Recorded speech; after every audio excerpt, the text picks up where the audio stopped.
Assalamualaikum warahmatullahi wabarakatuh. Saya Hoirul Farida, guru SMA Negeri 2 Blitar, calon guru penggerak angkatan 8. Nah, di sini saya ditemani oleh Bu Istiana SPSI selaku Waka Kesiswaan dari SMA Negeri 2 Blitar. Assalamualaikum Bu Is. Waalaikumsalam Bu Farida.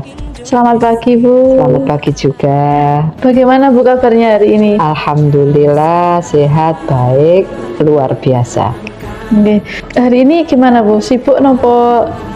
Kebetulan ini pagi tadi lagi menyiapkan kelengkapan biodata rekomendasi dari anak-anak kita yang mau mengikuti lomba di SMA Award 2023. Baik, lancar nggih Bu nggih? Alhamdulillah lancar.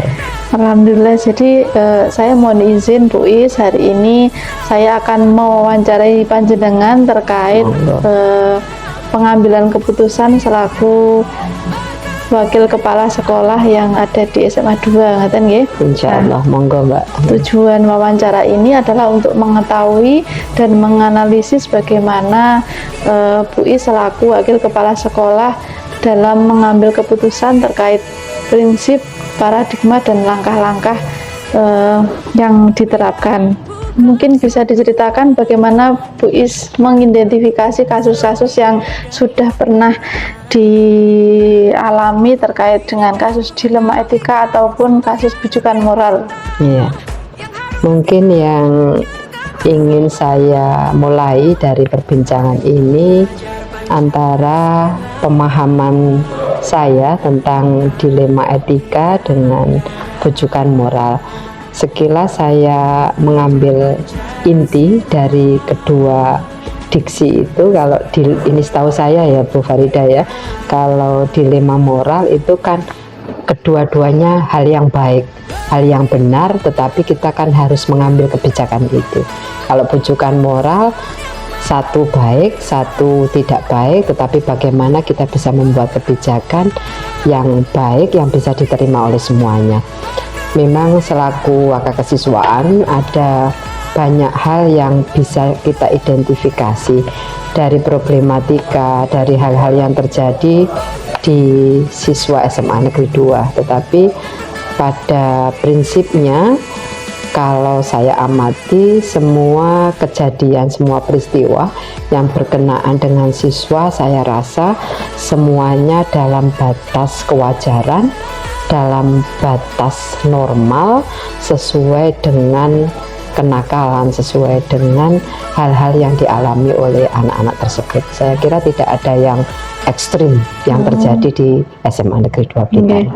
Baik Ibu. Nah, selanjutnya menurut Bu Is bagaimana menjalankan kebijakan terkait pengambilan keputusan, nah terutama terkait dengan ini Bu, kasus-kasus yang terkait dilema etika. Iya. Okay.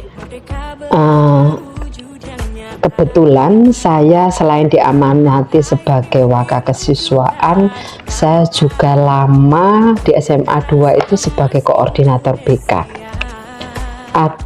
Ini hampir menjadi diskusi tahunan, baik di antara pemegang kebijakan maupun di tataran secara umum Bapak Ibu guru.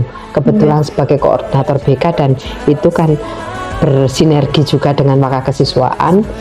Dari tiap tahun itu diskusi yang paling mencolok ya, itu berkaitan dengan bagaimana sekolah membijaki tentang nilai ya, tentang nilai.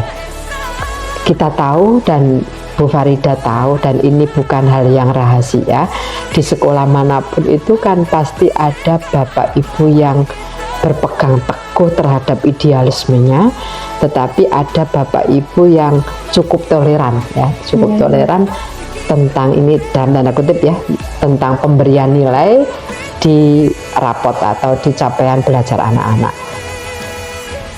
Kita amati dari tahun ke tahun itu kan kita kenal ya, di studi lanjut itu kan ada jalur-jalur undangan yang berubah namanya sekian tahun ya. Kalau dulu namanya SNMPTN, kalau sekarang namanya SNBP ya, Seleksi Nasional Berbasis Prestasi. sebagian Bapak Ibu guru yang memegang prinsip idealisme, kita memberi nilai itu harus sesuai dengan kemampuan yang dimiliki oleh anak-anak. Jadi harus nilai asli. Iya, gitu. nilai asli.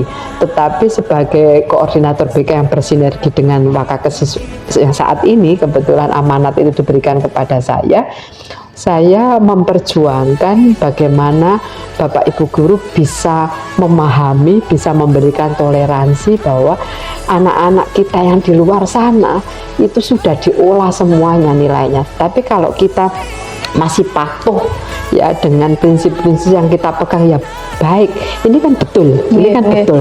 Tetapi kan harus ada kebijakan yang bisa membantu anak-anak ini dalam kerangka untuk menaikkan kualitas sekolah, khususnya ya alumni yang bisa diterima di perguruan tinggi, dan itu kan membuat kebanggaan tersendiri bagi sekolah kita.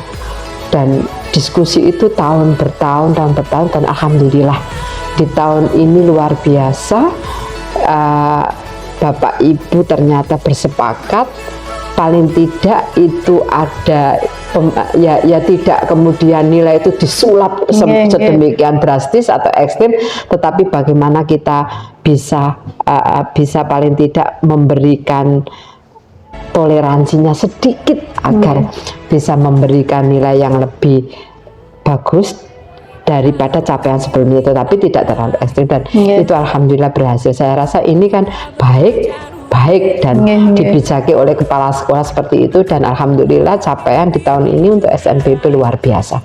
Itu sangat signifikan, sangat signifikan. Mudah-mudahan ini tetap berkelanjutan, dan harapan saya tidak hanya nilai ini disulap, tetapi pada kenyataannya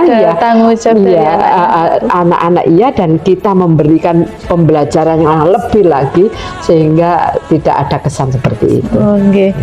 Nah, dari masalah tadi Bu Is, langkah-langkah yang Bu Is sudah lakukan mungkin bisa diceritakan Bu, maksudnya langkah-langkah prosedurnya bagaimana kemarin? Iya, dianggap terlambat tidak juga ya, tetapi dari kebijakan yang sudah deal dan sudah disepakati oleh semuanya dalam rapat dinas, maka ini harus di breakdown dari mulai kelas 10. Tapi harapan saya selaku Wakakesiswaan tidak hanya disulap secara instan, tetapi bagaimana kita bersama-sama memberikan pembelajaran yang efektif, efisien, apalagi di guru merdeka ini, kemudian anak-anak bergayung sambut juga ikut memaksimalkan potensi yang dimiliki, sehingga harus dimulai dari kelas 10, tidak hanya diolah pada saat kelas 12-nya. Jadi harus ada jadi sudah tindakan preventif dari awal ya, dan dipacu semuanya. Baik. Nah, kemudian menurut dari langkah-langkah yang tadi sudah Tina ceritakan Bu Is, ada hal-hal yang paling efektif yang sudah dilakukan apa Bu dalam pengambilan keputusan? Hal-hal efektifnya ini berkaitan dengan pembelajaran apa kesiswaan Mbak ini? Terkait kira-kira dengan pengambilan keputusan kebijakan yang ya secara umum di sekolah. Bagi saya apapun kebijakan ya, apakah itu berkenaan dengan pembelajaran, apakah itu dengan kesiswaan, apakah itu di kehumasan, begitu ada kalimat kebijakan maka ini harus dikawal bersama. Ketika ada salah satu posisi yang ternyata lupa atau barangkali perlu diingatkan, ayo segera kita lakukan bersama-sama, sehingga kebijakan ini betul-betul di dalam realnya, di lapangannya, di faktanya memang betul-betul dilaksanakan dan bisa dipantau oleh semuanya, karena ini sudah menjadi komitmen bersama. Nah, menurut Bu Is mungkin selama berjalan bersama tadi Bu, dengan langkah-langkah yang sudah diambil, adakah kendala atau tantangan pada saat proses pengambilan keputusan Bu? Kalau namanya kebijakan itu pasti ada tarik ulur namanya kebijakan ya. Kalau peraturan tata tertib kan sesuatu yang harus dipatuhi, tapi kalau kebijakan itu kan muncul pasti ada pro dan kontra. Nah, ketika yang pro bisa memberikan argumen yang luar biasa sehingga dipahami oleh teman-teman yang lain, itu sebuah proses. Jadi pasti ada yang pro dan kontra dalam sebuah kebijakan. Yang paling ekstrim yang pernah saya lakukan ya sebagai kesiswaan ini hal-hal yang berkaitan dengan ngapunten ya. Sebetulnya peraturan di sekolah itu kan sudah sangat jelas. Kalau tidak masuk sekian persen maka wajib hukumnya ngapunten untuk mengulang kembali. Tetapi di era kurikulum merdeka kan tidak ada istilah tidak naik ya. Nah, hal-hal semacam itu harus kita terus sampaikan, terus kita informasikan, meskipun sebetulnya banyak suara-suara minir, oh enak men dan lain sebagainya, tapi karena ini kebijakan yang harus kita kawal bersama, ayo loh kenapa harus seperti ini, maka kita lihat faktor-faktor apa kira-kira yang mempengaruhi anak-anak kita seperti itu. Nah kemudian pada saat ini Bu Is, panjenengan harus mengambil kebijakan atau keputusan, adakah jadwal tertentu, maksudnya pada saat penyelesaian itu memang terjadwal atau pada saat hari itu juga dilaksanakan harus ada keputusan? Jadi kan namanya program itu ada yang program sudah terjadwal, ada yang insidental atau kontemporer. Nah, hal-hal yang biasanya perlu kebijakan lebih atau kebijakan yang diambil itu hal-hal yang bersifat insidental atau kontemporer. Kalau yang terjadwal itu pasti ya mungkin kami selaku kesiswaan dan juga BK kan ada program-program yang terjadwal, tetapi hal-hal yang perlu kebijakan cepat itu umumnya kalau di sekolah itu kejadian atau peristiwa yang di luar program-program atau hal-hal yang sudah direncanakan atau sudah dicatat. Dan kalau kesiswaan saat ini sudah banyak yang secara terjadwal, tetapi 1-2 pernah saya lakukan yang insidental atau temporal gitu. Contoh Mbak, contoh ini tiba-tiba di tembok sekolah ada coret-coret, padahal di dalam peraturan sekolah sudah ada bahwa anak seperti ini. Nah, itu harus kita bijaki secara khusus dan tentunya tidak hanya kesiswaan tetapi semua ikut berperan, apakah itu wali kelas, kemudian BK, kemudian maka kesiswaan sendiri. Nah, dari langkah-langkah pengambilan keputusan Bu Isyana tadi, menurut jenengan adakah faktor-faktor atau orang Bu yang membantu atau mempermudah dalam pengambilan keputusan tersebut? Di dalam tata kerja Waka Kesiswaan itu saya dibantu oleh 6 pembina OSIS, di mana 6 pembina OSIS itu punya sekbid sendiri-sendiri. Kebetulan di SMA Negeri 2 itu ada 9 bidang. Dan selain pembina OSIS yang 6 tadi, kita juga punya tim tatip kalau kebetulan berkaitan dengan ketertiban dan peraturan yang ada di sekolah. Dan saya tidak bisa bekerja sendiri tanpa kehadiran Bapak Ibu yang ada di dalam pembina OSIS dan tim tatip sekolah itu sendiri. Ada tim tim yang bersinergi ya berkaitan dengan tupoksi masing-masing. Jadi tetap kerjasama dengan semua pihak. Nah, baik, dari pengalaman Bu Is yang sudah ceritakan tadi, mungkin bisa disampaikan Bu Is, pembelajaran apa yang jenengan bisa sampaikan terkait pengalaman-pengalaman panjenengan pada saat mengambil kebijakan atau keputusan? Bahwa pada prinsipnya apapun yang ada di sekolah ini adalah kolektif kolegial, jadi harus bekerja tim, tidak bisa one man show, bahwa kepala sekolah yang harus menentukan semuanya. Ini tidak, kalau bagi saya semua bekerja harmoni, sinergi, harus bekerja sama secara tim. kebijakan yang diputuskan oleh tim akan sangat berbeda kualitasnya jika hanya kebijakan ditentukan oleh satu pihak. Maka harapan saya apapun yang ada di sekolah ini harus berbasis teamwork. Oke, Seperti baik. itu. Nah, terima kasih Sama-sama, untuk waktunya Bu Bu Is. Farida, Semoga apa yang jenengan sampaikan bermanfaat untuk saya Amin, khususnya. amin, amin. Semoga Bu Is juga tetap diberikan kesehatan dan Amin, amin, ya Rabbal kelancaran Alamin. dalam menjalankan tugas di Amin, sekolah. amin, sama-sama. Oke. Mudah-mudahan Bu Farida dan seluruh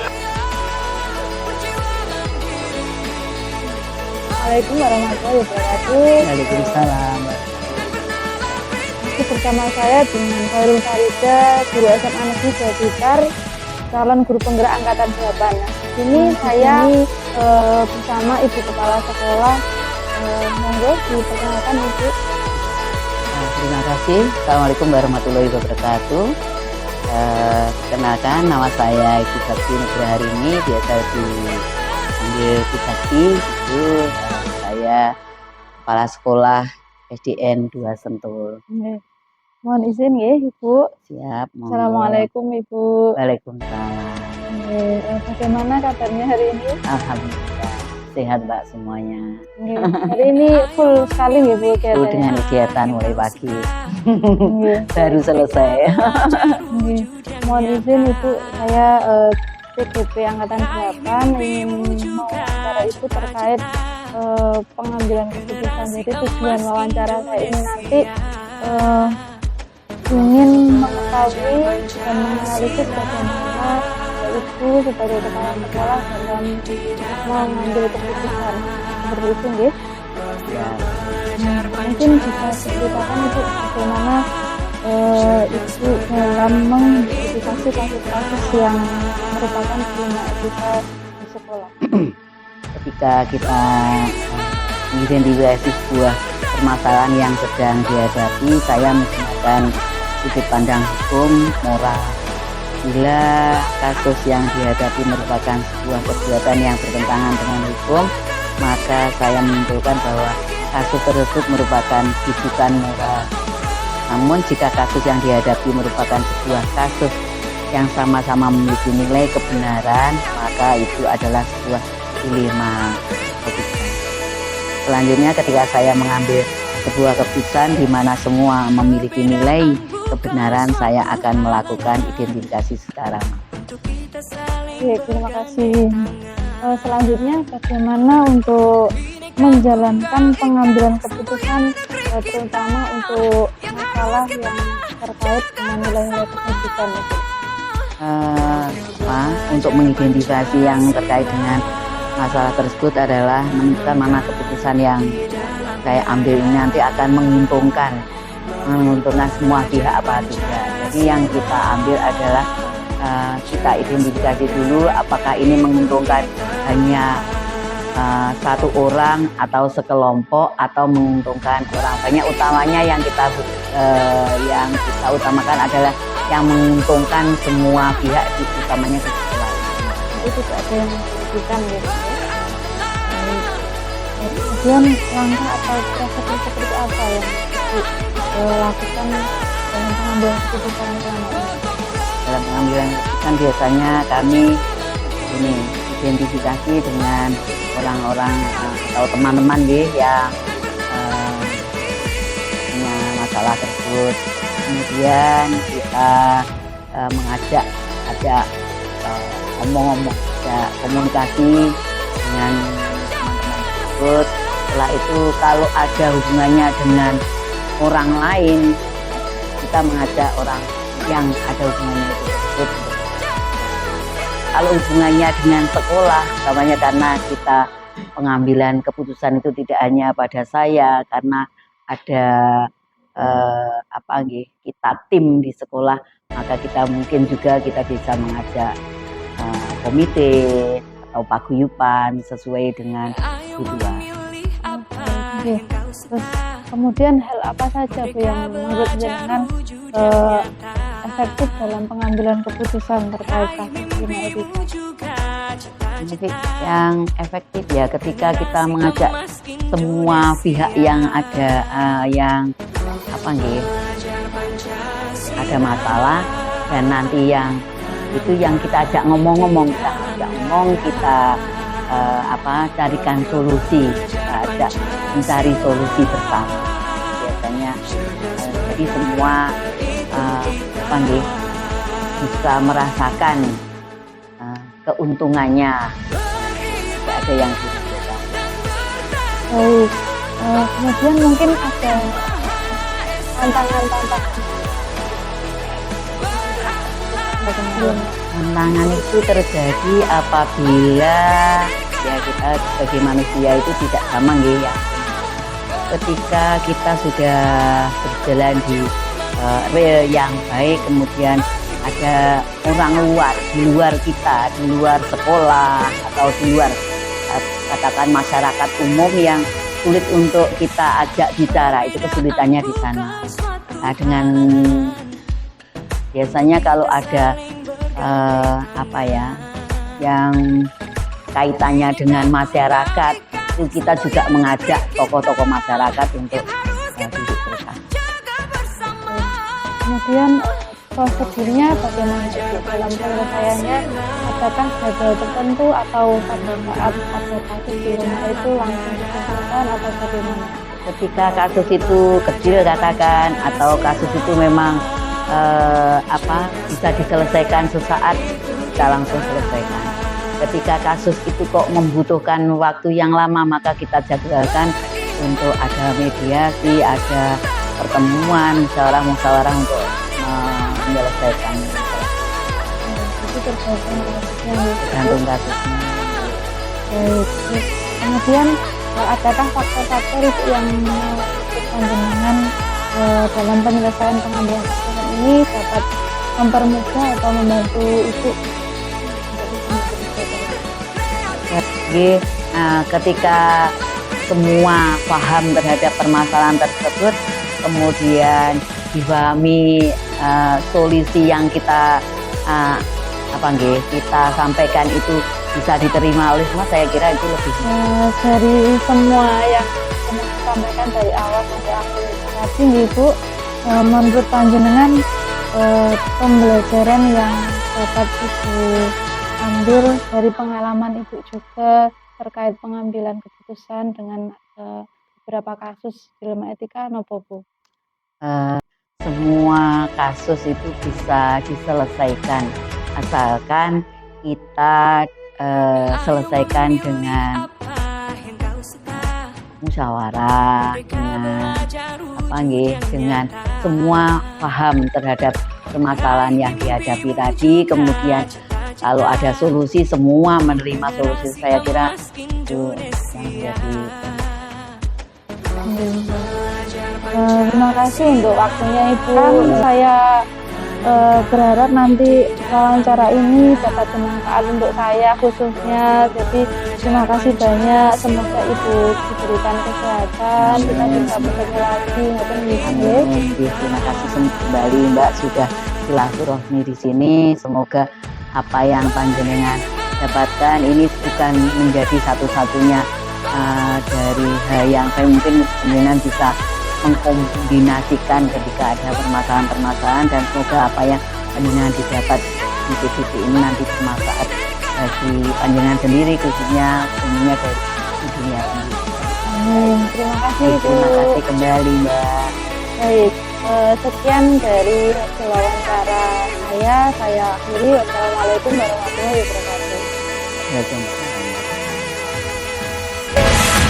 Perbedaan bukan suatu halangan untuk kita saling bergandeng tangan.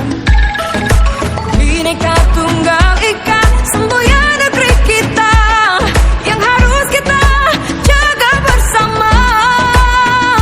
Profil belajar Pancasila tanamkan di dalam dada.